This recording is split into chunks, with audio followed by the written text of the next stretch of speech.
Trying to make my way through polka dots and moonbeams, trying to do some different things on the front end and the back end. Yeah, it's a beautiful tune. Years ago, I was taking a few jazz piano lessons with a guy named Hiroshi, who's an excellent jazz pianist, and that's when I first was introduced to this tune. He had me playing a basic version on piano. Let's just take a look at some ideas for a chord melody. The tune's pretty widely available. It's in the real book. It's in another old book that I have. What's nice at looking at more than one source is I find there's different chords and different arrangements and stuff, different, tritone subs and things like that that are presented in different books as options. I started playing around with the idea of putting in a diminished between the chord tones.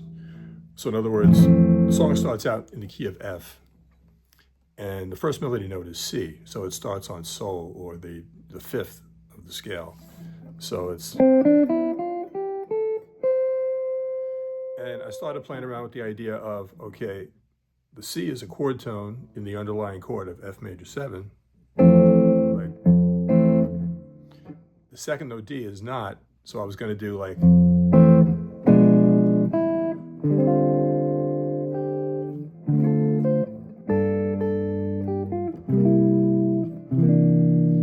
Quite get used to it though. So here's C over the F major 7. Sorry, let me do it again. D on top of a D diminished.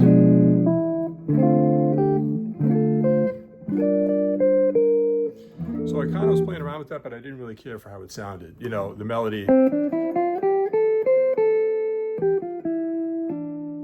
It sounds okay when you just do the regular chords.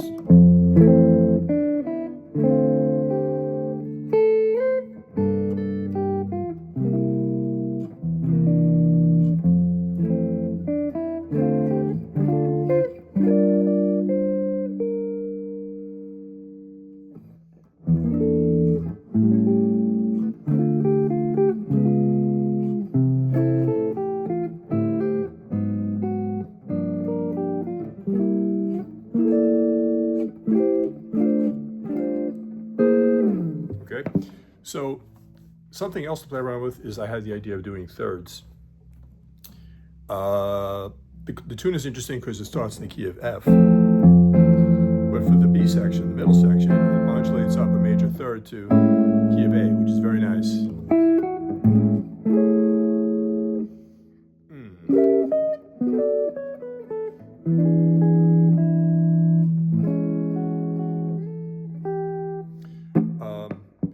So as an intro, what I came up with was kind of alluding to the melody. It almost sounds like you're starting the head, but going somewhere else. So that was just, what did I do again?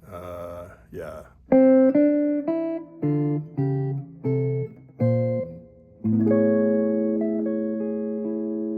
So what I'm doing there is I'm kind of purposely leading, starting the melody.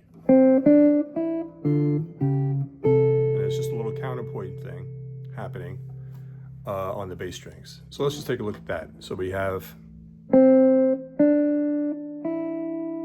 open 4th string D with the F, C sharp on the 5th string with the melody G up here,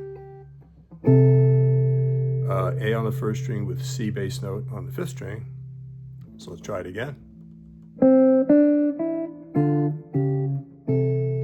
C bass note on the 8th fret 1st string with the B flat bass note on the 6th string. So what I should say is the C melody note with the B flat down below.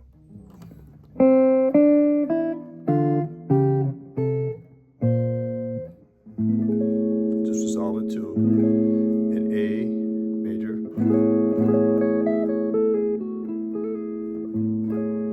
so it's kind of like a deceptive beginning, and then we're into the main part of the head. We have F major 7, D minor 7,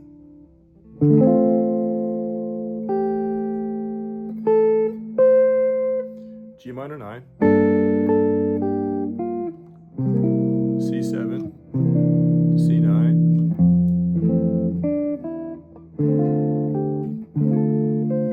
G minor 7.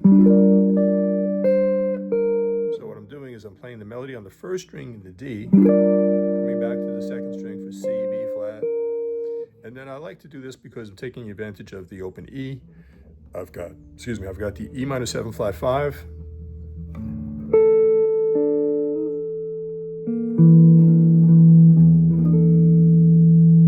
So this is an E minor 7 flat 5 here. If you just reconfigure your fingers, because I want to get up and grab that A note.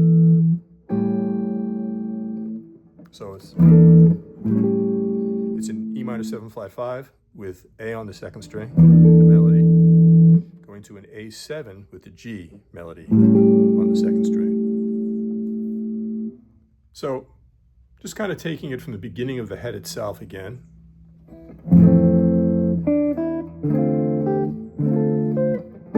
G minor 9, C7, C9,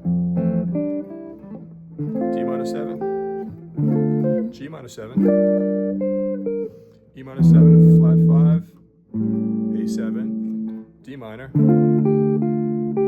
This is a B minor 6th with D flat in the bass, and it's the notes F, D flat, G, and D flat.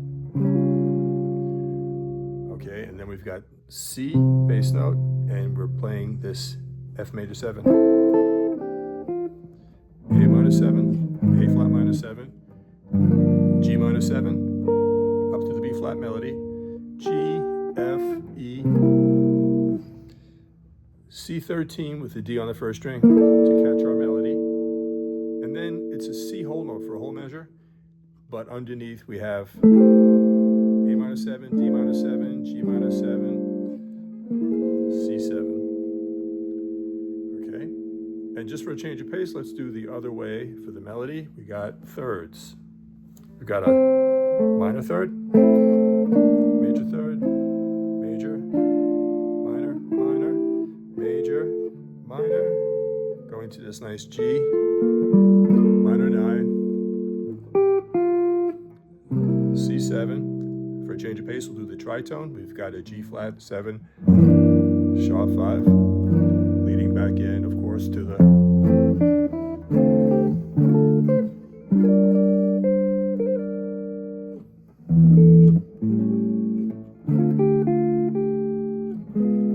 this time we're doing a D flat 7 there.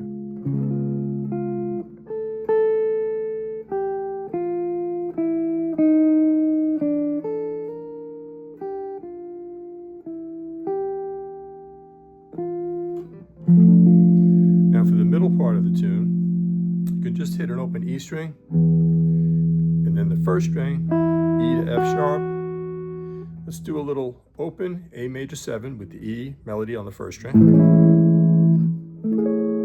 This is another A major 7, C sharp melody on the first string. We've got a diminished. So what I'm doing is I'm playing the diminished such that my pinky's on the 12th fret first string. Come back to this E minor 7, and then E7. Sorry, getting a little feedback. And then it repeats again. Let's just take it from where we were. So this is the beginning of the B section. So what this is leading into it is just an E7 with the open E. We can do the A major 7 here.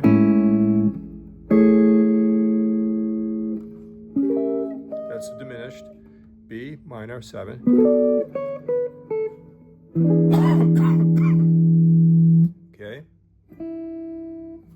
back to the A major 7, F sharp twice, G sharp twice, the B minor 11 kind of with the E on top.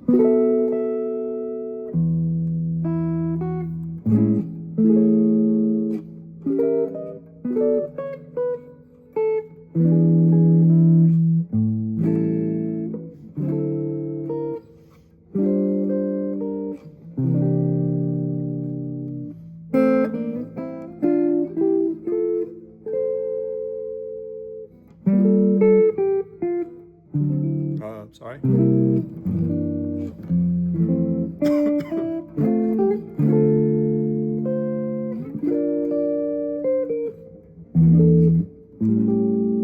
we're going to come to an ending. This is the D flat 7. Excuse me.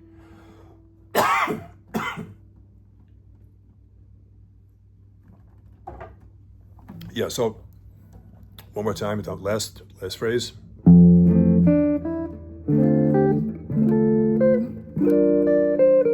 E minor 7 flat 5, A7 with the open A, D minor, and then D flat 7, and then F major over C, D on the second string over the G minor 7, C7 with the E, A over the C, which makes it into a C13. And then I kind of just revert to that weird little thing I did in the very beginning, which is going to be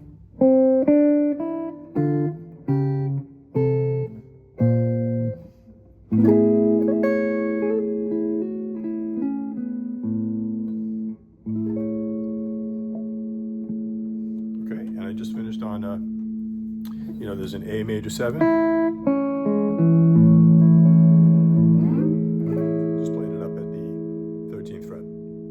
Anyway, Polka Dots and Moonbeams, beautiful music by Jimmy Van Heusen, the lyric by Johnny Burke. It's got a copyright date of 1940. If you get a chance, check out the original recording, the Tommy Dorsey Orchestra, 1940, with a young, very young Frank Sinatra. I think he was like 24 or something like that when he sang it. And I played it for somebody, and they could have sworn that it was Bing Crosby singing, because of course Sinatra's idol as a youngster was Bing Crosby. So when you hear it, it doesn't have that Sinatra panache to it.